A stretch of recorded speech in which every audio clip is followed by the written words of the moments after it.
Basketball is back in a big way, and suiting up for Season 7 is head coach Aaron Priest of North Summit. We talked to him a little bit about his coaching philosophy as well as what he's looking forward to for this season. Also, head coach Audrey Hull heads into season number 2 for herself for the girls Wasatch basketball team. Brent Martindale sits down and talks to her a little bit about what she is looking forward to. It's a brand new episode of The Scoreboard, and it's coming up right now.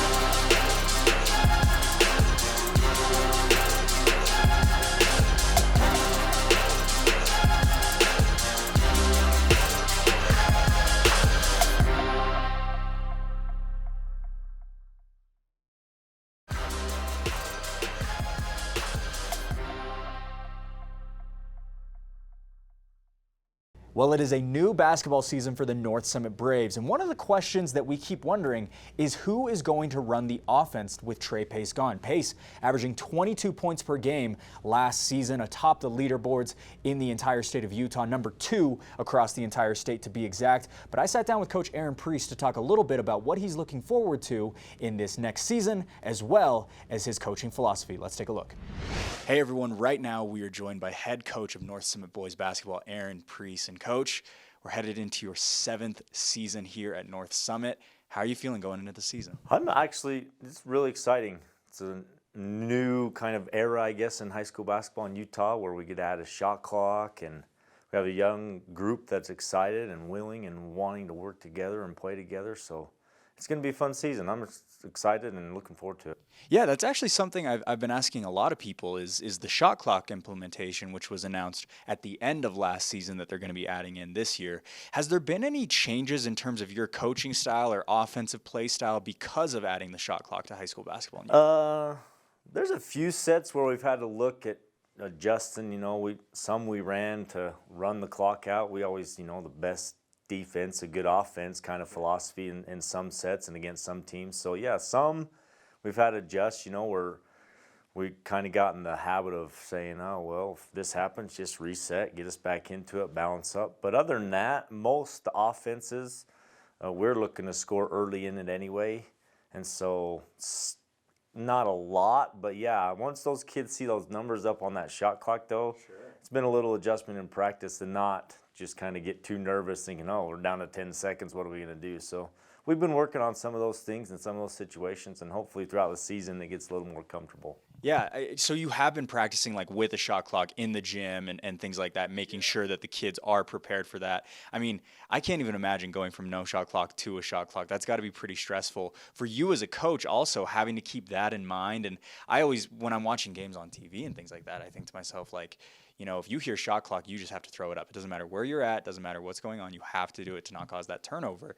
And so is that something that you're going to have to be doing now? Is that kind of something that the team has had to prep for now? Yeah, I think, we've kind of talked and said, hey, we're low in, 10 seconds, 12 seconds left in the clock. Here's what we're going to try to do and try to set up this and get to a spot so we're not just casting up a prayer. Sure. So we're trying to get us organized, but yeah, it's been a big adjustment for the kids, like I said earlier about we get to that time frame and they're crunch and they're just think, okay, we got to cast it up. But yeah, I've done a lot more observing these first few weeks of college basketball, of watching what they're doing and throughout the summer trying to figure out the best things to do in that situation. And I think it's going to change the end of quarters and late in the clock situation, especially out of bounds plays where now you're playing with 2 seconds on the shot clock, even though there's a minute left in the game. It kind of changes the situation a little bit for us in those aspects. So I cannot wait for it. I mean, there's so many things to look forward to, specifically here with North Summit basketball. And last year we covered you guys a lot. Specifically, we covered Trey, who was atop the leaderboards of scoring across the entire state. I mean, he was a special talent. Did graduate, and so I'm wondering. You kind of mentioned at the beginning of the interview the post Trey or the post era. Is that kind of what do we do now that we don't have a guy who's going to score 20 points a night, but also what do we do now that we can implement so many new positions and so many new players? Yeah, and I think that the guys that are here this year are excited to be in that spot. You know, some of them played with Trey and we're excited to play with him, and we all kind of sat back and watched the moments where he took control of different situations. But we have some young men that are coming in that have put a lot of work in the summer and that are excited to step up and play a role on our team and help us advance and get farther in the playoffs and do better in region. But yeah, it's an adjustment. Yeah. They're all stepping up, and so far, you know, we're getting after each other in practice, and every kid's kind of stepped up and wanting to take more control of a situation and be a better, I'd not say better, but move the ball better and try to find an open guy and get everyone involved, and that's what it's going to take this year for us. What was the summer like? How many kids were practicing? Did you have some sort of a summer camp, a summer league, any tournaments that you were able to go to or anything Yeah, like that? we went to a team camp, and then throughout the summer just doing open gyms and trying to balance between cross country and football. And we still have a lot of athletes that play 2 or 3 sports here, and so we're just balancing that, you know. But we tried to get in the gym as much as we could. You know, we shot clocks we didn't have through the whole summer. We're just using our regular clock, so just different things here and there throughout the summer, trying to get guys in the gym, introducing new concepts and things. Yeah, I kind of wanted to ask a little bit about the future of this program, the future of this team, and who are some of those kids? I don't mean for you to single anyone out, but who are some of those kids who you've been specifically impressed by throughout the open gyms and things like that over the summer? You know, we have a good core group of young men that get along really well together. We have some young men that are seniors. Mel Brown's put in a lot of time. Sawyer Richens has been in the gym. Wyatt Morrill. We have another young man that has a bum knee because of an injury at the end of track and different things that he's been shooting, getting in the gym. And so our seniors have kind of tried to lead the way, getting us in the gym, and our juniors are stepping up. And we'll see some sophomores step up. Buck Sargent will come in and play a big role for us, and so will, you know, Trevor Richens and Jake Smith. They're going to be guys that we're going to depend on, and our juniors too will come in, and Steele Vernon, he's been working on hitting shots and getting us in a spot where we can kick it out and have a guy that'll be that consistent shooter. And we have a great defender in McCason Pace as a junior. So it's going to be a collective battle this year for us of putting the right guys on the floor of 3 different classes and of grades and getting the best situation possible that we can. Yeah, I mean, the numbers are all over the board in terms of age and things like that. But as you mentioned, I mean, this is going to be a solid core group of kids. I wanted to ask you a little bit about a lot of those players. You mentioned a lot of football players, and obviously here at North Summit, smaller schools typically, you know, they are 2-sport, 3-sport athletes. How is the health of some of these kids that are coming off of a long football season? Right now, really good, actually. We were lucky enough not to have too many serious injuries coming off football, you know, the bumps and bruises that come with playing that great sport. But so far, everyone's, I would say, probably 100% coming in. So if we can maintain that health, we'd be in a good spot.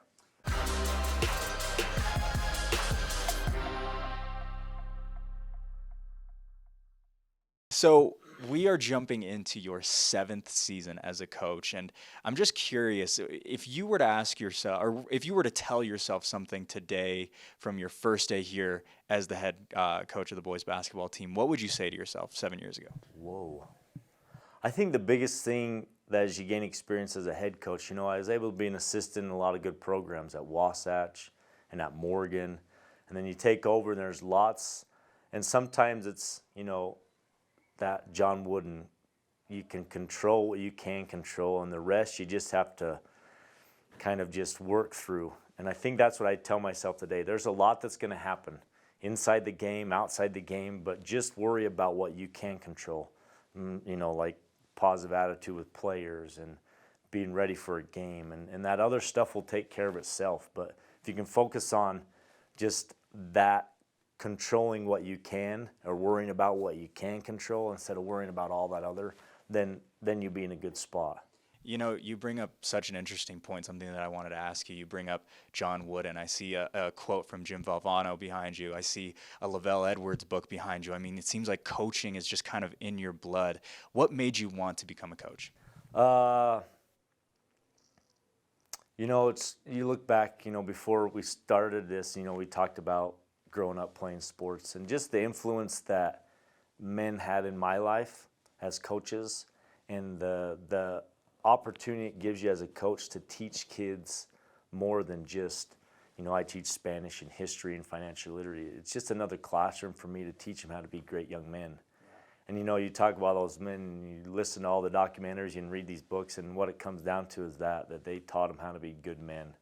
And deep down, I want to win basketball games, but in the end, I really hope to see these men come through, and then when they're old like me, they're good men and good members of the community and doing something awesome where they can take what they learn in this great sport and apply it to their life.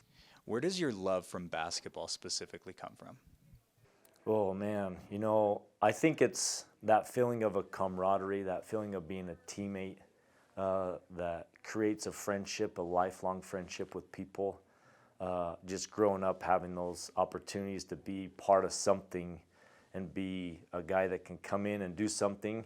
I just love that opportunity that basketball brings, that you can be a teammate and you have your moment of stardom or fame or whatever it may be, but in the end, it's just being able to bring everyone together. If you had one coach in the sport of basketball that you specifically look up to or have studied more than others that you're a big fan of, who would it be? Oh, geez. There's lots. I love the energy that Tom Izzo has. My boys and I were watching that Michigan State-Kentucky game the other night. Just his energy and passion that he shows on the sideline. And, you know, he's not afraid to get after his best players. Not that I enjoy yelling at kids all the time, but, you know, he'll step up and get in their face and let them know when they've done good and when they've done bad. Studied a lot of what Mark Few does and tried to find things here. And, you know, and coaches here in our own state and the colleges that do, and other high school coaches that are successful, and just finding things that they do that I can try to make my own. But just, I don't know, whoever I can find and see and study, but those are probably the main ones. It seems, and I'm very impressed by this, it seems like you're kind of like a sponge for knowledge, that you're always searching to find, you know, the best possible stuff to make you a better coach and to make the program better as a whole, as we're talking about all this. Is there anyone specifically in the state? You mentioned you coached at Wasatch, or you were assistant at Wasatch, coached at Morgan as well, and talking about some of these Utah coaches, is there any program that you specifically look at and you're like, that's a special program, that's one that you really like to follow? Oh, man. There's lots that are successful. You know, you look at Bud Randall down at Enterprise, and he's been consistent in all the years. We became head coach about the same time. He does really good. And there's a lot of, you know, those bigger schools that do all good things. But I probably, you know, what I learned from Coach Wiscombe, Jim Wiscombe there at Morgan, of the way he was with players and tried to set up different scenarios and games, really influenced me as a coach. You know, I was being a young assistant under him, I was able to learn a lot of things. And there's lots of coaches that are great, that as I go different places are willing to sit down and talk with me and teach me and help me learn as I ask them questions. Coach Hunt at Roy, when he was at Bear River, and that's where I got to know him, and now he's at Roy, and he's been great with me. And he's got an assistant, Brock Randall, that was the head coach at Ogden for a few years, and he and I graduated from Morgan, not at the same time. He was a few years older than me. That makes him way older than me. But all those guys have been great to share with me things that they do to help make their programs successful. And so those guys have been some that I've appreciated their advice. What would you say is maybe your favorite memory or your favorite moment being the head coach here at North Summit so far? Oh, man. I guess just because it's my alma mater, the couple times that we've played Morgan and beat them, it's been really awesome for me to be able to go back and their head coach, Brad Matthews, I coached with and taught with there at Morgan. So those have been fun memories. You know, we had 2 years ago, Trey hit a pretty big dunk over a Morgan kid, which was exciting. But Morgan game, Okay. and it was our last game before we went to state, and it was an out of bounds play right there, and alley-oop to me and got it. Pretty sure it's in our show intro, yeah, actually. I think it's, yeah. So I mean, those moments have been fun, and there's other moments. My first 2 years here, we had a young man get diagnosed with leukemia and go through that battle and see the community come together in support of him, and the boys come together and do things for him is something I'll never forget. I think that's one thing that's so special and so underrated about North Summit as well as South Summit is the community really comes together. How much are you looking forward to the entire community of Colville coming out to these games, cheering these kids on, the boys team as well as the girls team, and just seeing the whole community come together as one for this team? It is a great place, and they do travel. Like, we go places, and a lot of times we'll have just as many fans at away games as the home team has in their stands, and so it's always great. And they're always good to go and support and cheer for every young man out there. And so it's just exciting to be able to travel and know that you have that support and people are going to want to come and watch. And so it's awesome. I'm excited, really excited for it. Last question from me. If you were to describe what this team is going to look like for the entire season, what do you think this team is going to look like with one word to describe it? Hustle. I love it, Coach. Thank you so much for the time. I really appreciate it. Thank you.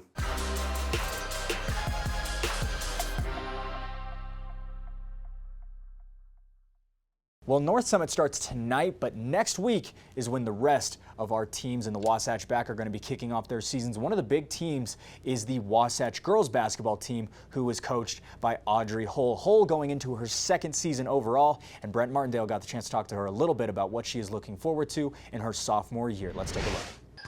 Hey everybody, we are with Audrey Hull, the head basketball coach for the girls at Wasatch High School. We're here in the Nest. What a fun night. We just had Meet the Team night. And Audrey Hull, congratulations on going into another season and great success last year. Let's talk a little bit about you. What have you been doing preparing yourself for this basketball season?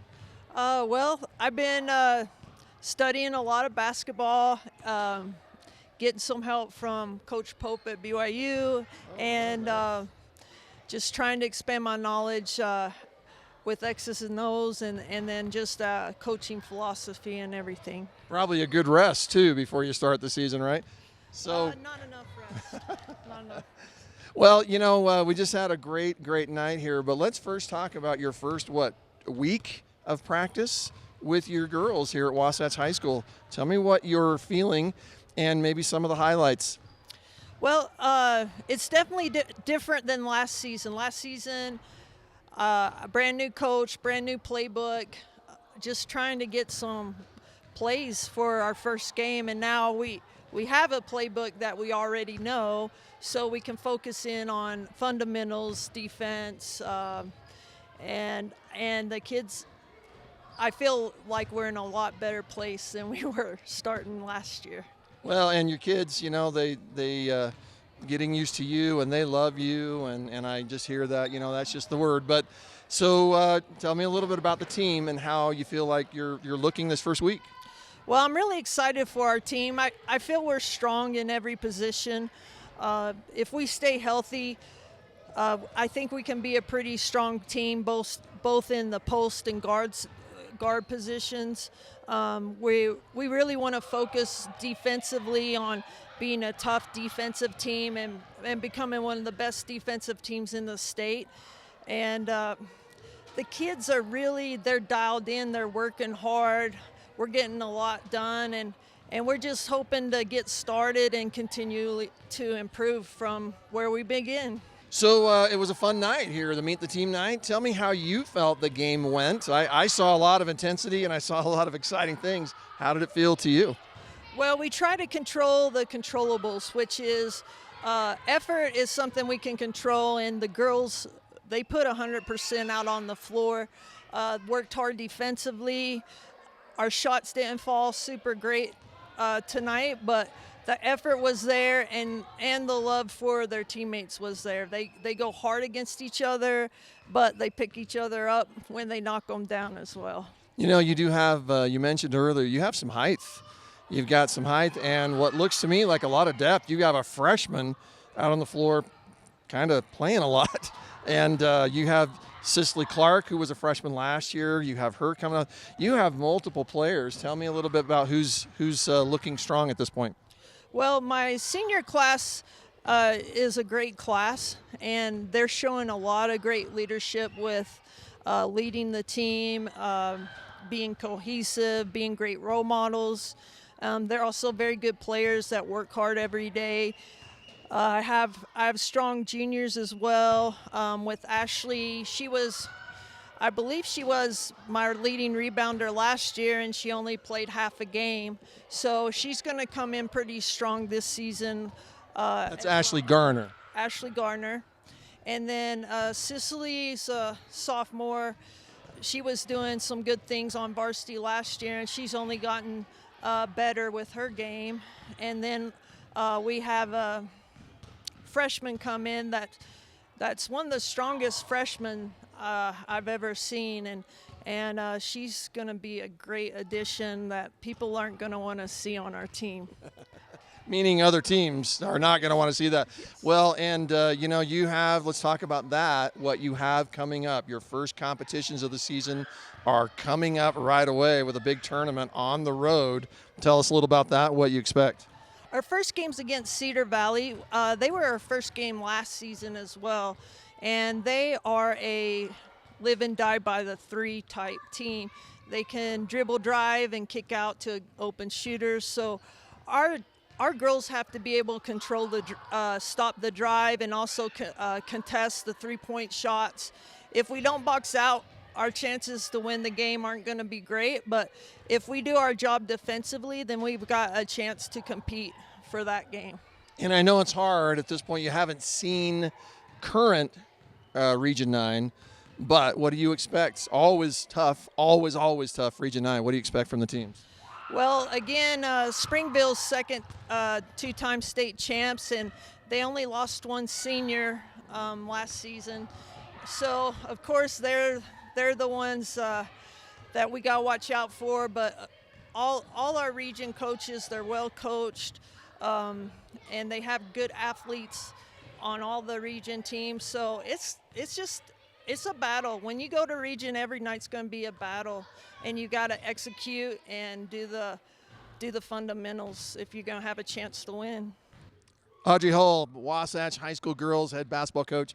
Good luck with your season, and we will be following you. Good luck. Thank you.